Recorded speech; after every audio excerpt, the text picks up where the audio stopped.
What you do, if you're a Ukrainian, is essentially reach out to the only country that will help you, which is the United States. Last week, 10 days ago, General Hodges, Commander U.S. Army Europe, visited Ukraine. He announced that U.S. trainers would now officially be coming, not just unofficially coming. He actually pinned medals on Ukrainian fighters, which by protocol of the military is not the way. Foreigners don't get to pin on, medals, but he did, showing that this was his army.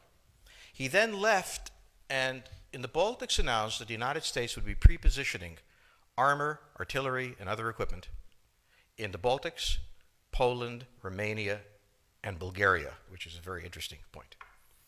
So the United States, and now yesterday the United States announced that it would be sending weapons. Tonight, of course, they denied it, but they are. The weapons will go.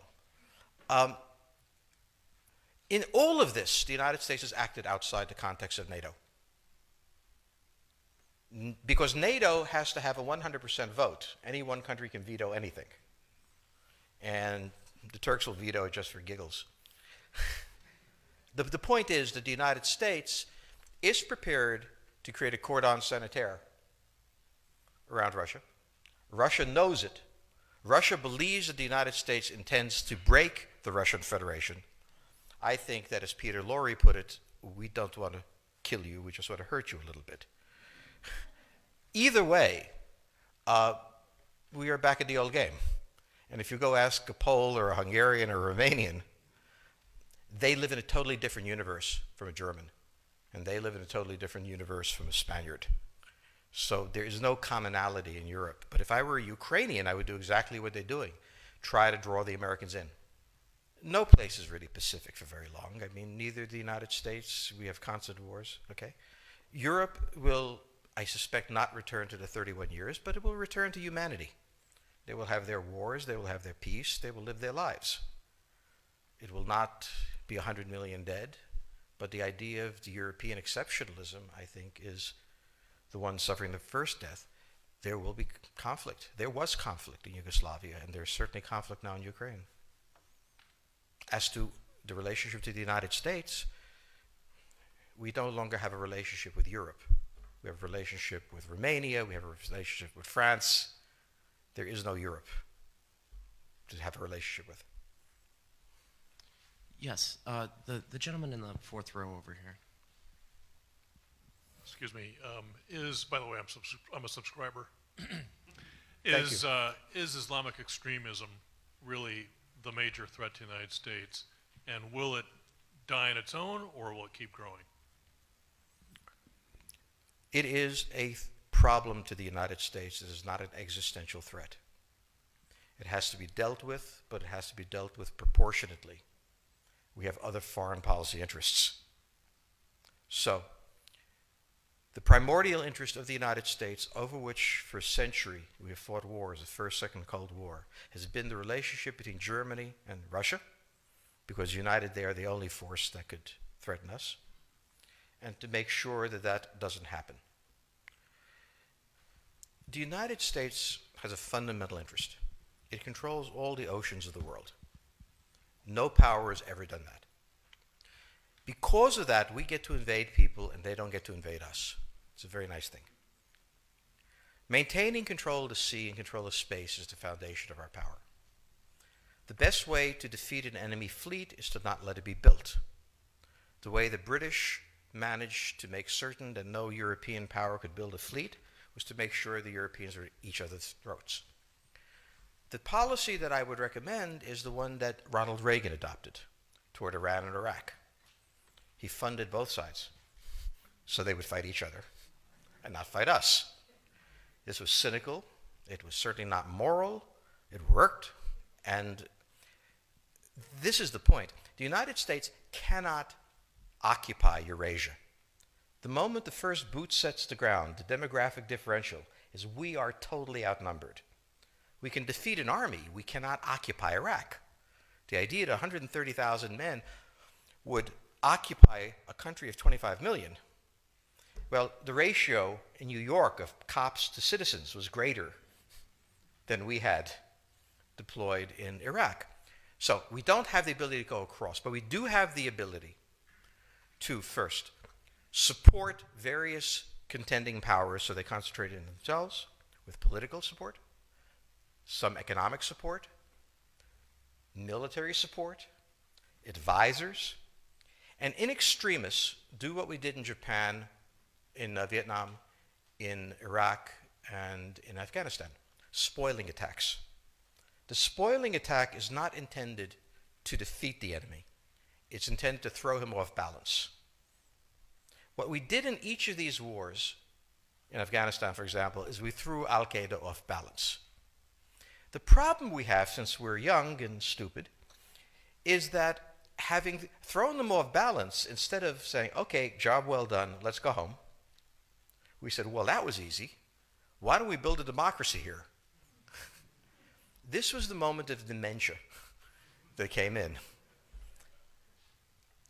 The answer, therefore, is the United States cannot constantly be intervening throughout Eurasia. It must be selectively intervening and very rarely. That is the extreme moment. We cannot, as the first step, send American troops. And when we send American troops, we have to clearly understand what the mission is, limit it to that, and not develop all sorts of psychotic fantasies. So hopefully we've learned that this time.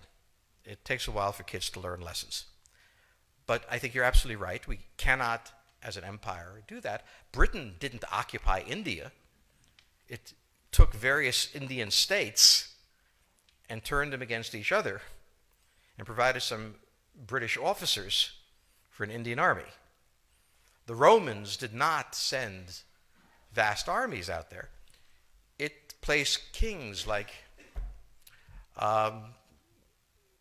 various kings it created under the emperor, and those kings were responsible for maintaining the peace. Pontius Pilate was an example. So empires that are directly governed by the empire, like the Nazi Empire, fail. No one has that much power. You have to have a level of cleverness. However, our problem is not yet that. It is actually admitting that we have an empire. So we haven't even gotten to that point where we don't think we can kind of go home and it'll be over and done. And so we're not even ready for chapter 3 of the book.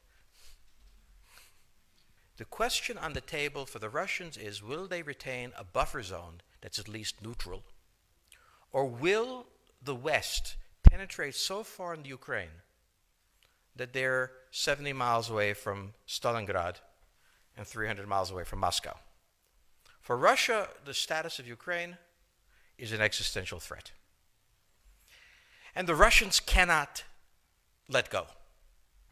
For the United States, in the event that Russia holds onto the Ukraine, where will it stop? Therefore, it's not an accident that General Hodges, who's been appointed to be blamed for all of this, is talking about prepositioning troops in Romania, Bulgaria, Poland, and the Baltics. This is the intermarium, from the Black Sea to the Baltic, that Pilsudski dreamt of. This is the solution for the United States. The issue to which we don't have the answer is, what will Germany do? So the real wild card in Europe is that as the United States builds this cordon sanitaire, not in Ukraine, but to the west, and the Russians try to figure out how to leverage the Ukrainians out, we don't know the German position. Germany is in a very peculiar position. Its former Chancellor, Gerhard Schroeder, is on the board of Gazprom. They have a very complex relationship to the Russians. The Germans themselves don't know what to do. They must export. The Russians can't take up the export. On the other hand, if they lose the free trade zone, they need to build something different. For the United States, the primordial fear is Russian capital, Russian technology, German technology and German capital, Russian natural resources, Russian manpower, as the only combination that has for centuries scared the hell out of the United States. So how does this play out? Well, the U.S. has already put its cards on the table. It is the line from the Baltics to the Black Sea. For the Russians, their cards have always been on the table. They must have at least a neutral Ukraine, not a pro-Western Ukraine. Belarus is another question. Now, whoever can tell me what the Germans are going to do is going to tell me about the next 20 years of history. But unfortunately, the Germans haven't made up their mind. And this is the problem of Germany always. Enormously economically powerful, geopolitically very fragile, and never quite knowing how to reconcile the two. Ever since 1871, this has been the German question, the question of Europe. Think about the German question, because now it's coming up again. That's the next question that we have to address.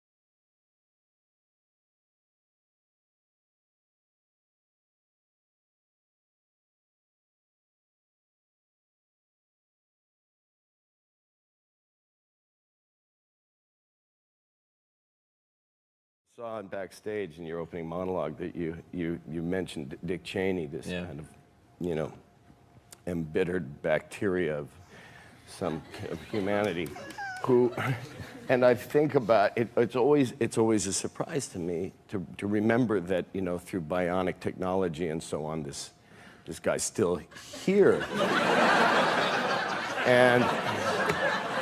and still not given the credit, and I wanted to give him the credit since you mentioned him. I mean, these are the guys, he and President Bush and some others, who invented Daesh or ISIS. I mean, they really are that which created it. So I wanted to give him a shout out. Thanks for that.